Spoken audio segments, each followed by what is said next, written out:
Bil'alamin wassalatu wassalamu ala ashrafil anbiya'i wal mursalin wa ala alihi wa ashabihi ajma'in. Subhanaka la ilma lana illa ma 'allamtana innaka antal alimul hakim. Wa la hawla wa la quwwata illa billahil aliyyil azim.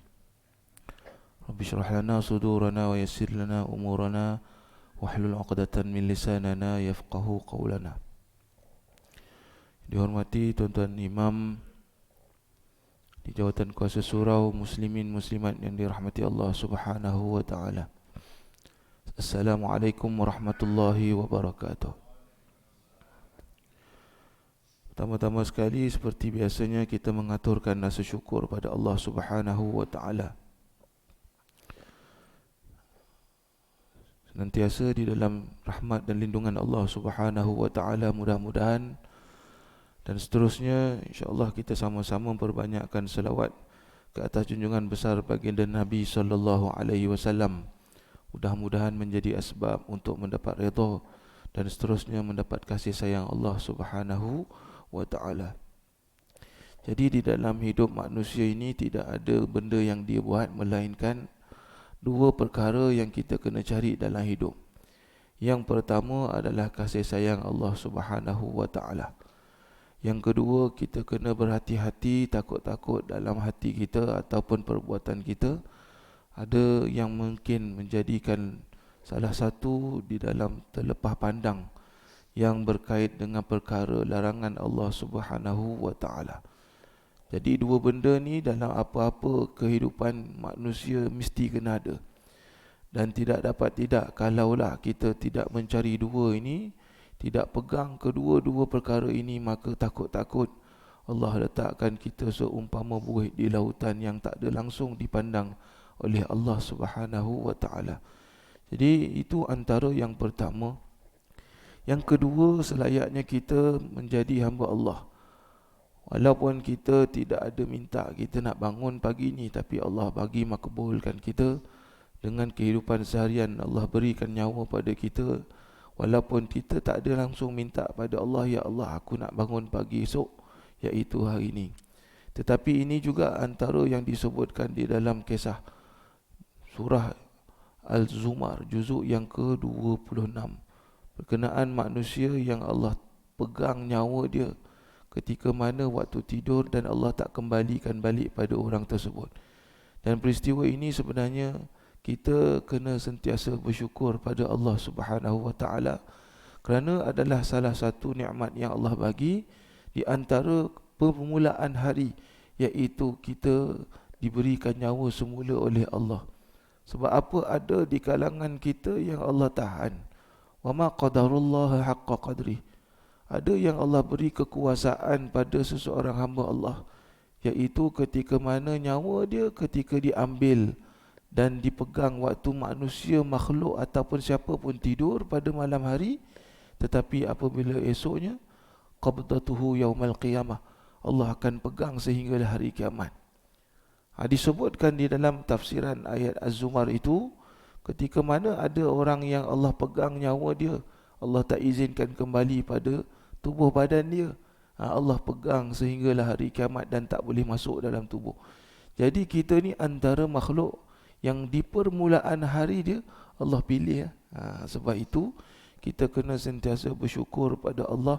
Walaupun kita masih lagi Allah berikan nyawa, tetapi jangan kita ingat pada waktu ini adalah nyawa kita boleh Allah kekalkan sampai bila-bila. Sebab mati itu tidak bersyarat tua, mati itu tidak bersyarat sakit.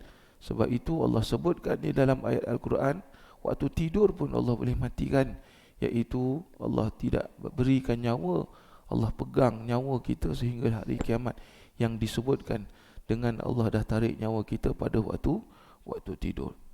Jadi ini menunjukkan bahawa tidur ini adalah salah satu tanda kiamat kecil yang kita tak boleh nak elak daripada perbuatan tidur itu.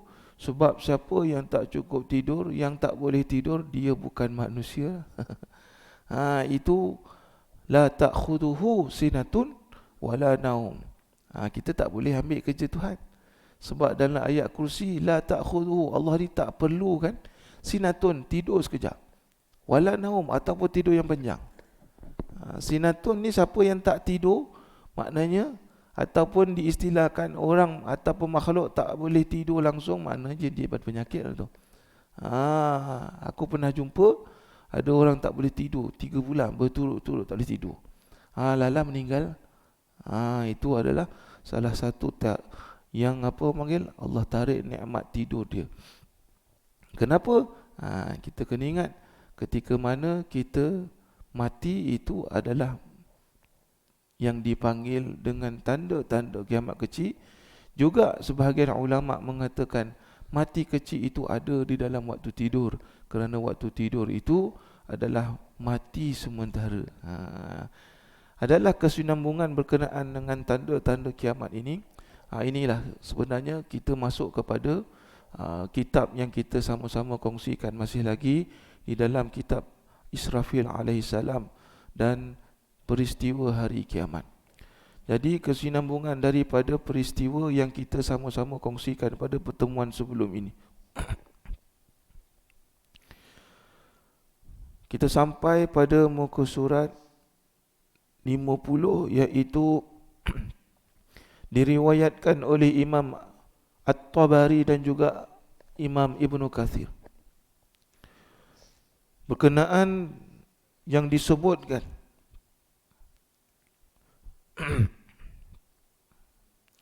keadaan tiupan pertama, iaitu waktu malaikat Israfil alaihi salam ketika mana meniup sangkakala. Pada waktu tersebut disebut di dalam ayat Al-Quran surah Luqman ayat yang ke-34. A'udzu billahi minasyaitonir rajim.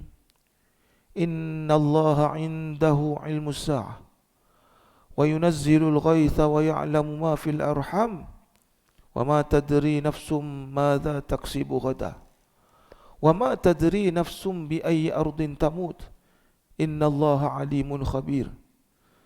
Sesungguhnya Allah Subhanahu wa taala hanya di sisinya sajalah pengetahuan tentang hari kiamat, dan dialah yang menurunkan hujan dan mengetahui apa yang ada dalam rahim, dan tiada seorang pun yang dapat mengetahui dengan pasti apa yang akan diusahakannya esok, dan tiada seorang pun yang dapat mengetahui di mana bumi dia akan mati. Sesungguhnya Allah mengetahui lagi maha mengenal. Ini antara mukjizat Nabi sallallahu alaihi wasallam. Diceritakan juga salah satu cerita dalam surah Al-Luqman ini.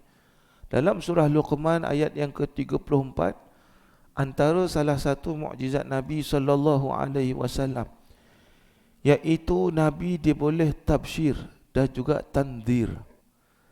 Tabsyir ini dia bagi tahu gambar gembira pada orang-orang yang sentiasa bersedia untuk menghadapi mati. Yang kedua, tanzir, iaitu beri amaran kepada orang-orang yang jauh daripada Allah Subhanahu wa taala. Antaranya apa yang disebutkan di dalam ayat ini, iaitu tabsyir lah, bukan tanzir.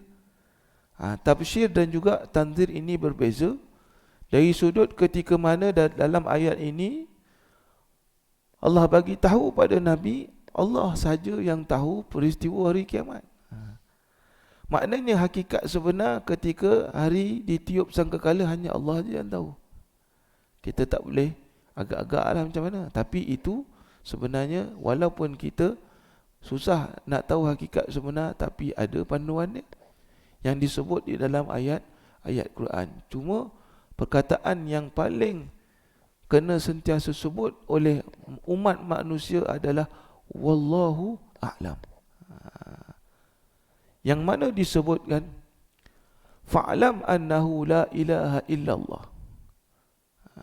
Ketahuilah bahawa sesungguhnya iaitu Allah Subhanahu wa taala, tiada Tuhan melainkan Allah. Dia sahaja yang mengetahui apa-apa kejadian dan juga ilmu-ilmu yang tidak diketahui oleh makhluk-makhluk yang lain. Ini termasuklah juga peristiwa hari kiamat. Tak ada makhluk tahu dan tiada siapa pun yang dapat tahu satu persatu hanyalah yang diizinkan dan dimukjizatkan oleh Allah Subhanahu wa taala kepada baginda Nabi sallallahu alaihi wasallam, dan mengetahui apa yang ada dalam rahim. Sebab itu Allah saja yang tahu apa akan jadi pada anak yang sentiasa kita jaga 9 bulan dalam perut. Tapi sebenarnya hakikatnya Allah saja yang tahu. Kalau kita tengok zaman dulu, mungkin susah nak tahu anak ni lelaki ataupun perempuan, contohlah. Tapi zaman sekarang kita banyak teknologi, sampaikan dipanggil, ada kita boleh scan, sampailah anak tu kita boleh dapat detect anak lelaki ataupun perempuan. Tetapi kadang-kadang ternyatanya walaupun modernnya teknologi, dia masih lagi ada kekurangan, iaitu kita tak tahu dia boleh hidup ke tak waktu dia keluar nanti. Ataupun kita tak tahu dia ni umur jangka masa dia sampai bila, dalam perut tu sampai bila. Sebab ada setengah kes isu yang berlaku anak dia dah 9 bulan, dah 8 bulan, 9 bulan, tapi tengok-tengok scan, hilang anak tu dalam perut. Ada. Ini pelik lah. Bila cek doktor kata ini biasa ni, ini uri makan anak tu. Apa kejadah uri boleh makan kat anak? Padahal mula-mula scan elok, nampak lagi. Sekarang kan banyak nama scan 3D lah, 4D lah, 5D lah. Bukan 5G, 5G tu handphone. Dia boleh nampak muka anak tu, sampaikan dia punya jantina boleh nampak. Tiba-tiba isunya bayi tu hilang dalam perut. Scan-scan tak jumpa. Doktor kata ini uri punya pasal, dia makan balik. Itu tak logik lah. Itu pun ada. Maknanya belum tentu kita boleh tahu urusan anak dalam janin ibu yang sedang hamil ketika itu. Adakah dia selamat sampai bila-bila? Itu kadang-kadang yang pelik-pelik dengar. Dia mimpi ada orang minta anak dalam perut, bila dia besok paginya anak dalam perut tu mati pun ada. Contoh lah. Ini juga antara yang menunjukkan di situ hanyalah Allah sahaja yang tahu bila boleh dia hidup ataupun dia keluar dengan hidup ataupun tidak. Semua ini adalah kerja Allah Subhanahu wa ta'ala. Sebab itu kalau kita ada apa yang berita gembira yang kita dapat, jangan mudah kita isytihar pada orang. Tak boleh. Zaman sekarang ni banyak rukun-rukun ditambah, termasuk rukun ibadah. Apa maksudnya kat sini? Kita dapat berita gembira, kita hebah. Dapat berita buruk, kita hebah. Semua kita masuk dalam WhatsApp, masuk Facebook, masuk. Aku hari ni nak berak dekat RNR ni. Nanti pukul 1 aku akan singgah berak dekat RNR tu. Itu pun dia cerita. Berak ini ada ya. Aku cerita ni benda yang betul. Kadang anaknya dia punya gembira, bayi nak lahir. Dia punya cerita daripada tempoh 1 hari sebelum kelahiran. Dia cerita bila beberapa hari selepas bayi tu keluar, meninggal bayi tu pun ada. Ini cerita-cerita lah. Bukan kuasa kita, tapi itu adalah kuasa Allah Subhanahu wa ta'ala. Sebab itu benda-benda baik ke benda-benda jahat jangan mudah cerita ke orang. Jangan buat tulis dalam status WhatsApp, jangan. Ini kadang-kadang benda-benda yang kita kalau boleh elak-elak lah. Jangan mudah kita cerita, lebih-lebih lagi kita tayang live. Kadang-kadang minta maaf sebutlah, tengah sembahyang, tengah tawaf, kadang-kadang tengah tawaf dia pakai online, rakam, nak tunjuk ke orang aku tengah tawaf, live aku tengah sembahyang. Zaman sekarang macam tu tengah sembahyang, contoh lah, ini tak ada kaitan yang hidup orang yang mati. Ni aku tengok tengah sembahyang dia buat live, nak bagi tunjuk ke orang. Zaman sekarang punya pasal lah, tak ada nyorok-nyoroknya. Sembahyang pun boleh tunjuk live. Ada satu style ni pula, minta maaf sebut lah, kita buat ibadah, sembahyang ke baca Quran, tapi dia nak biar orang sedekah duit. Ini yang berlaku dalam satu akaun yang dipanggil akaun baru, yang mungkin orang jarang guna lah, namanya TikTok. Aku pun baru tahu. Kita buat apa-apa, orang boleh bagi duit. Baca Quran ke, sembahyang ke, itu kadang tengah sembahyang dia tunjuk je, dia sembahyang aja. Orang bagi duit pula tu. Tengok, nak tunjuk kat orang, aku ni tengah sembahyang, aku ni tengah mengaji. Ini bahaya. Ini dalam riwayat hadis mengatakan nanti dekat akhir zaman nanti, kita kat sini tak pernah jumpa waktu tu, iaitu apa dia? Dunia boleh masuk dalam rumah. Ini riwayat hadis sahih, hadis riwayat At-Tabrani. Mafhum dia mengatakan nanti dekat akhir nak kiamat nanti, dah sampai ni, betul. Dunia akan boleh masuk dalam rumah, dan orang yang ada dalam rumah boleh masuk dalam dunia. Boleh faham? Maksudnya apa? Kita dekat rumah, kita duduk Mero, kampung lagi, contoh. Tapi satu dunia boleh tengok. Betul tak? Ini berlaku. Apa-apa benda semua nak tayang kat orang. Itu belum pergi haji, pergi umrah. Kadang pergi haji, pergi tawaf atau pergi umrah, dia punya nak live dalam Facebook ni, aku tengah tawaf, dia pegang 7 pusingan, tak lepas tu. Power tak power tangan tu. Contoh lah. Ini berlaku. Kehidupan kita tak lekang daripada fitnah-fitnah dunia. Sedangkan ini dia sebenarnya menjaga khusyuk kita dalam solat, khusyuk kita dalam apa-apa ibadah yang kita buat. Tolonglah jangan terlalu sangat kita terkejut. Kalau kita sebut bahasa orang putihnya culture shock, terkejut. Ada handphone, ada internet, kita nak tunjuk yang aku tengah sembahyang. Ini bahaya. Lainlah kalau kita rakam, aku nak tengok aku ni sembahyang betul ke tak rukunnya. Contoh, itu tak apa. Ini kita semua ibadah kita tambah rukun, rukun selfie. Itu tak boleh tu. Ini antara larangan yang ada ketika mana disebut di dalam riwayat hadis Nabi sallallahu alaihi wasallam, dan ini sebenarnya menunjukkan bahawa dia di antara yang dinyatakan di dalam hadis baginda Nabi sallallahu alaihi wasallam berkenaan peristiwa pada hujung-hujung dunia nak kiamat. Seterusnya, dan tiada seorang pun yang dapat mengetahui di bumi mana dia akan mati. Sesungguhnya Allah Maha mengetahui lagi Maha mengenal, iaitu mana tempat yang kita semua akan mati. Saiki kabeh wong Meru ora ngerti mati nang ndi kan.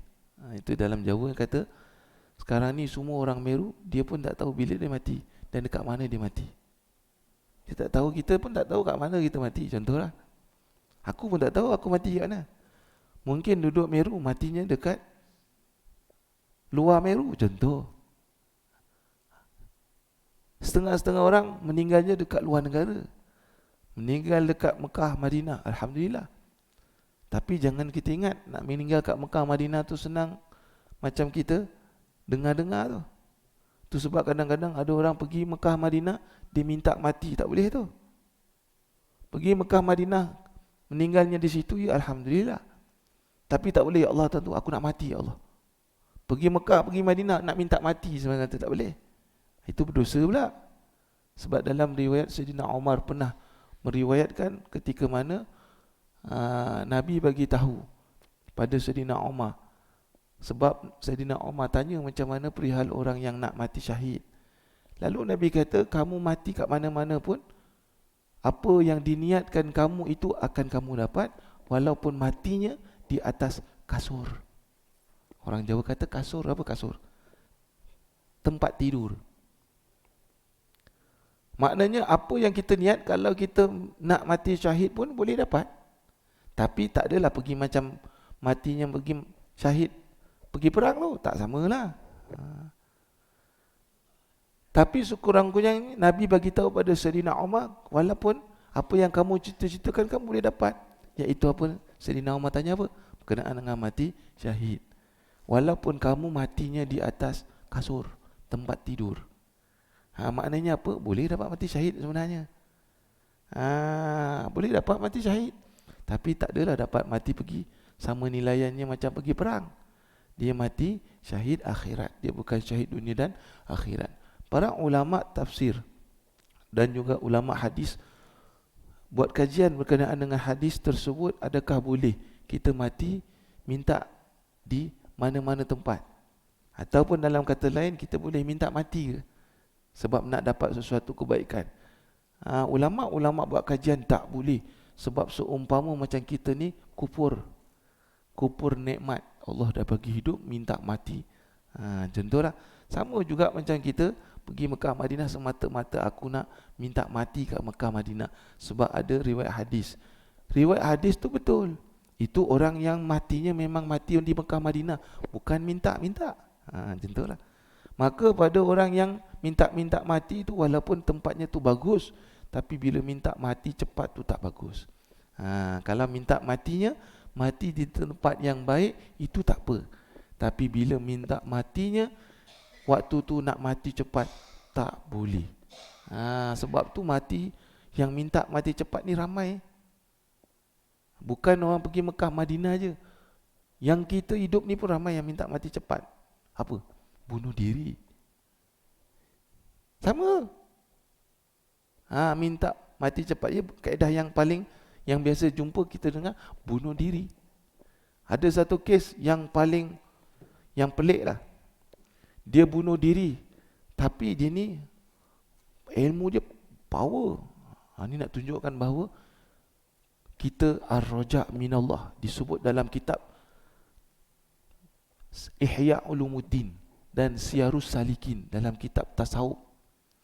Ar-raja' dalam bab mengharap rahmat ataupun mengharap pengharapan Allah Subhanahu wa taala. Ini disebut dalam kitab tasawuf Siyarus Salikin dan juga Ihya Ulumuddin karangan Imam Al-Ghazali. Ihya Ulumuddin tu, ketika mana nak cerita yang peliknya, ni cerita betul ni, aku tipu ni. Satu kejadian perempuan, dia tengah terjun daripada jambatan Pulau Pinang. Bila ditanya, masih lagi waktu tu dapat diselamatkan sebab ada nelayan tengah lalu bawah tu. Perempuan tu terjun nak bunuh diri. Orang Islam Melayu, pelajar PhD, pelajar, bukan macam aku baru nak mengaji. Ini PhD, tahu tak? Dia tengah buat PhD, kepala pening, stres, banyak belajar agaknya. Dia terjun nak bunuh diri. Mujur pakcik-pakcik dekat bawah ni tengah cari ikan, terus tarik selamatkan diri. Tak jadi mati, malu masuk surat khabar. Masuk surat khabar, tapi tak tunjuk dalam muka. Ini geng-geng nak mati cepat ni, minta mati. Nampak macam kasar, tapi dia bukan kasar. Sebab zaman sekarang ramai orang minta mati cepat. Dia tak kira siapa. Dia tak kira siapa.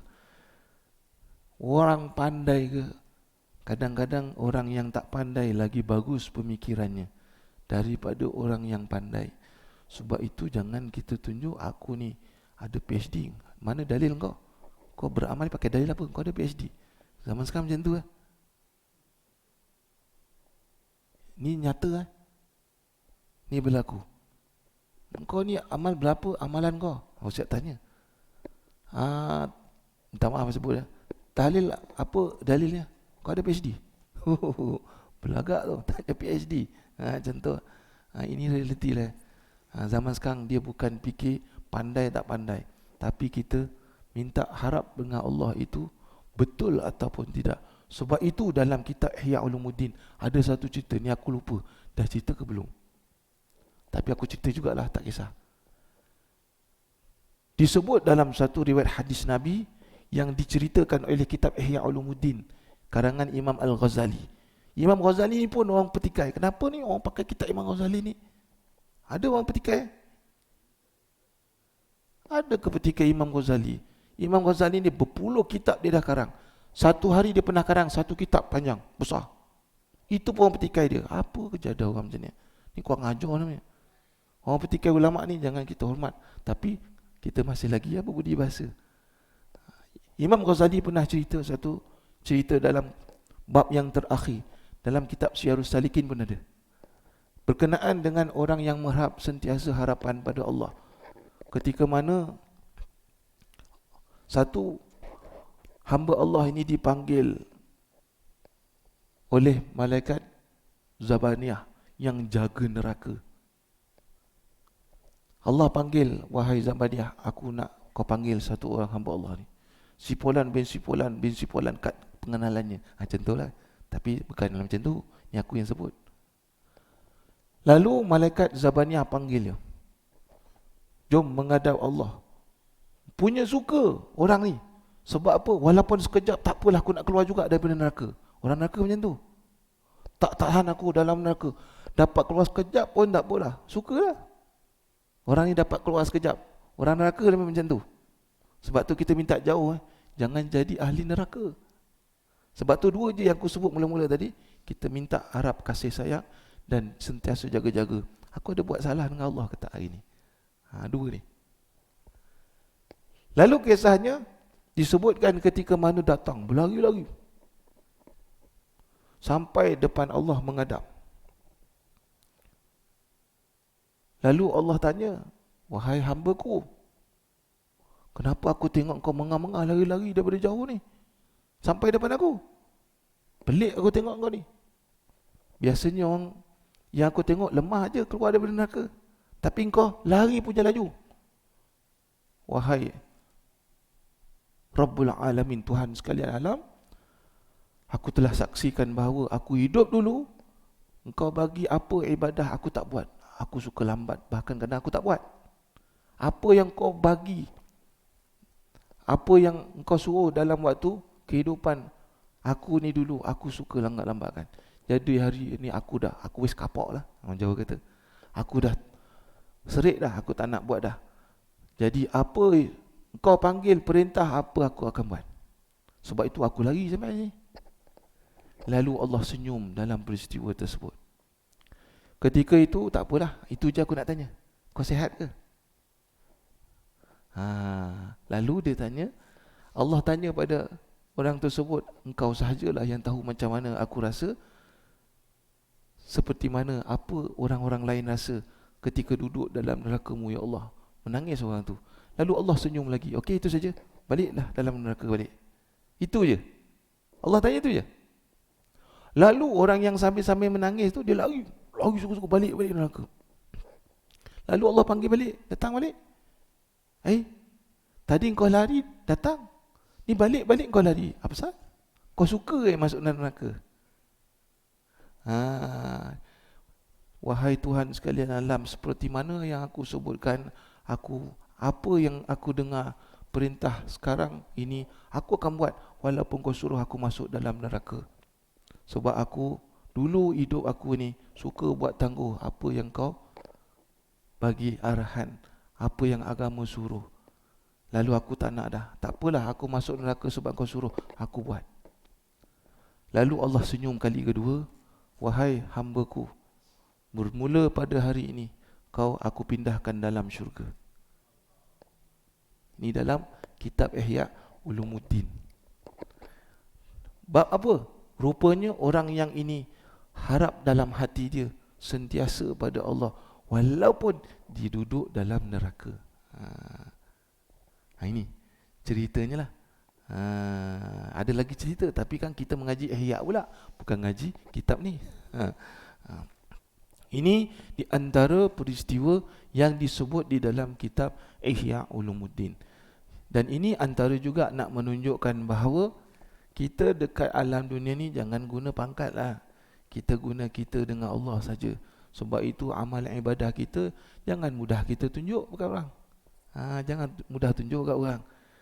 Sebab apa? Masa bila kita mati pun kita tak tahu. Jangan tengah-tengah tunjuk kat orang tu kita mati. Contoh lah, na'udzubillah.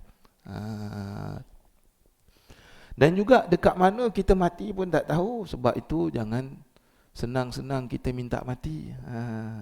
Sebab apa? Mati tu hanyalah dalam pengetahuan Allah, yang kita boleh minta matilah di tempat yang baik. Itu pun dah cukup lah. Cukup lah. Sebab apa? Mati tu disebutkan sebagai tanda-tanda kiamat kecil.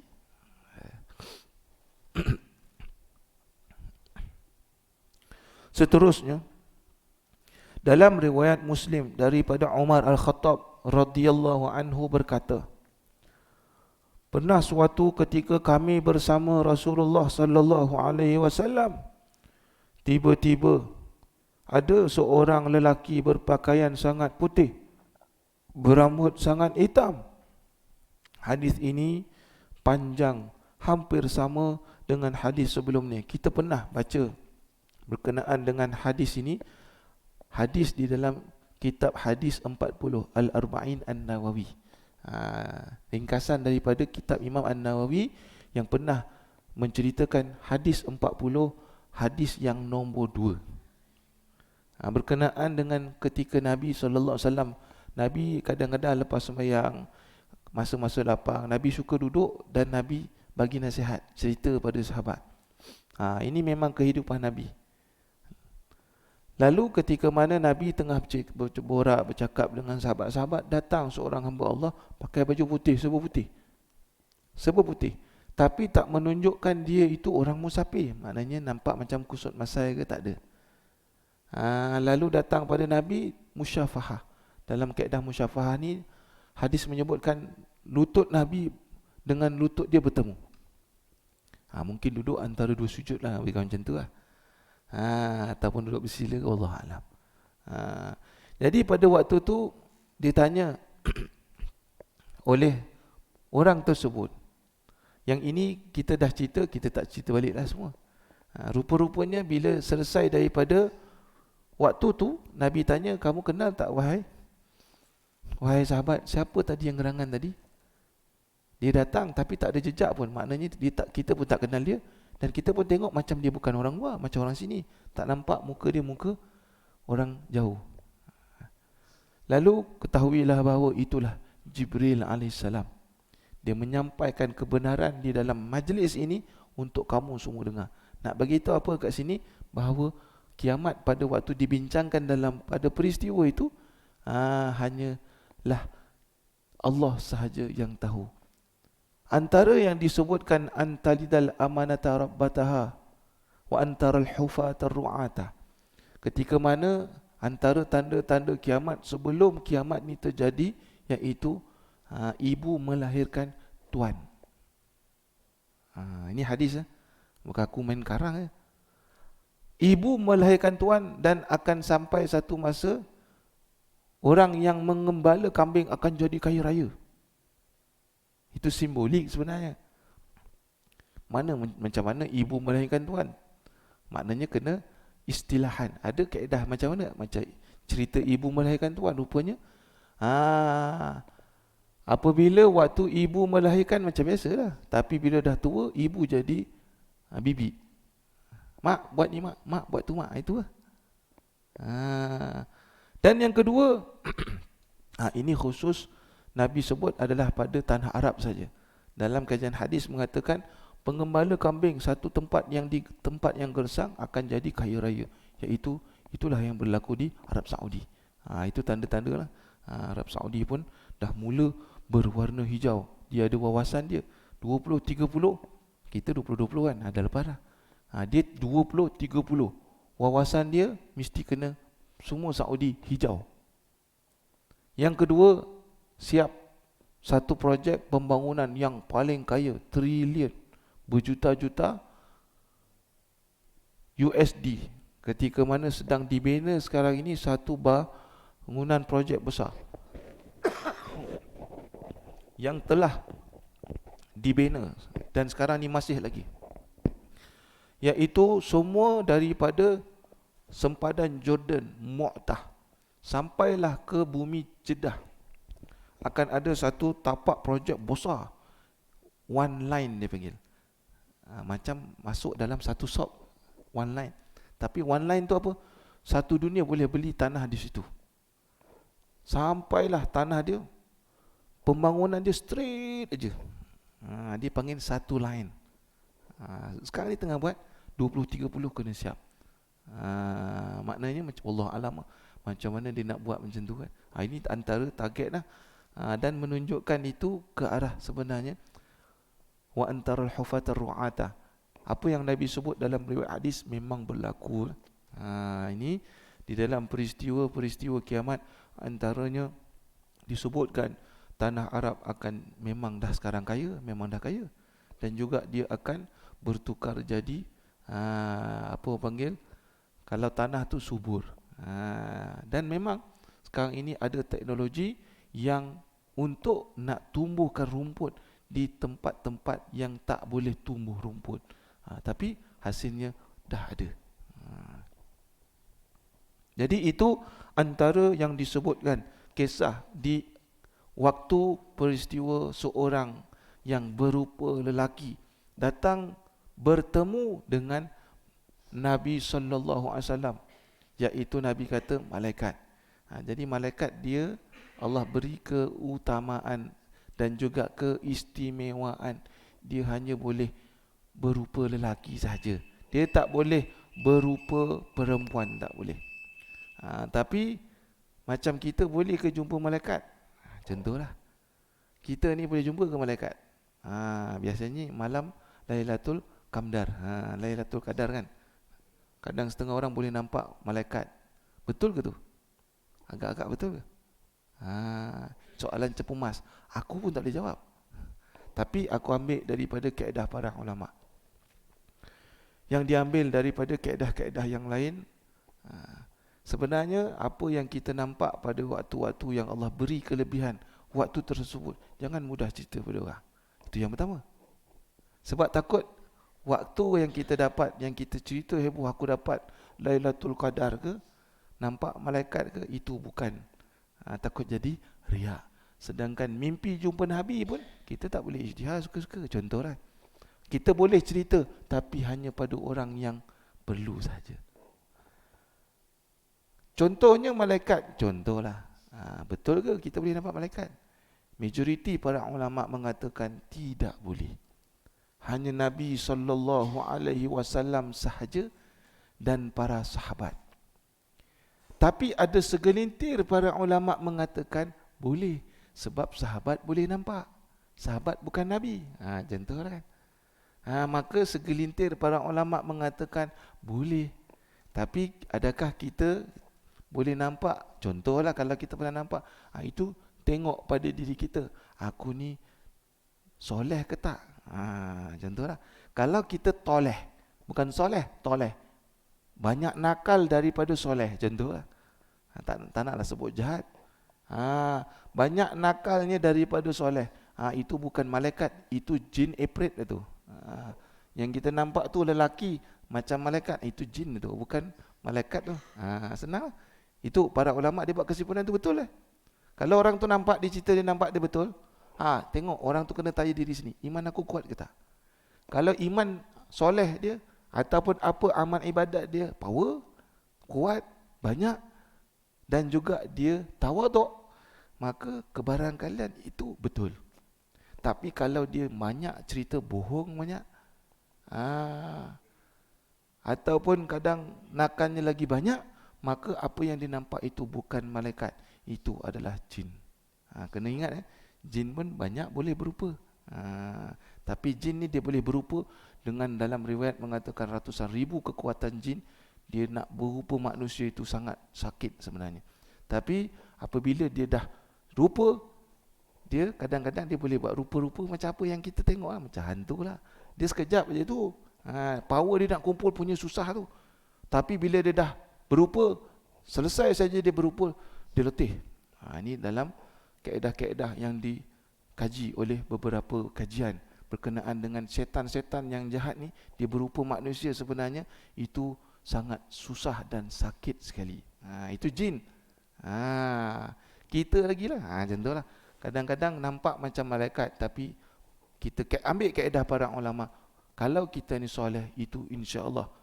Tetapi bukan kayu ukur untuk kita mudah cerita pada orang, tetapi kita hanya mengadu pada Allah dan bersyukur pada Allah Subhanahu wa taala. Itulah yang lebih baik. Jadi rasanya cukup setakat tu. Tadi dah bunyi amaran tadi suruh habis cepat.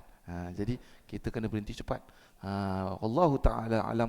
Kita sambung pertemuan di dalam kitab Israfil alaihissalam dan juga peristiwa hari kiamat pada pertemuan yang akan datang. Hadza billahi taufik. Sallallahu ala sayyidina Muhammad wa ala alihi wa sahbihi ajma'in. A'udzubillahi minasyaitonir rajim. Bismillahirrahmanirrahim. Ya muqallibal qulub tsabbit qulubana ala dinik wa ala ta'atik. Allahumma layyin qulubana kama layyinta li Daud al-hadid bi rahmatika ya arhamar rahimin. Walhamdulillahi rabbil alamin. Assalamualaikum warahmatullahi wabarakatuh.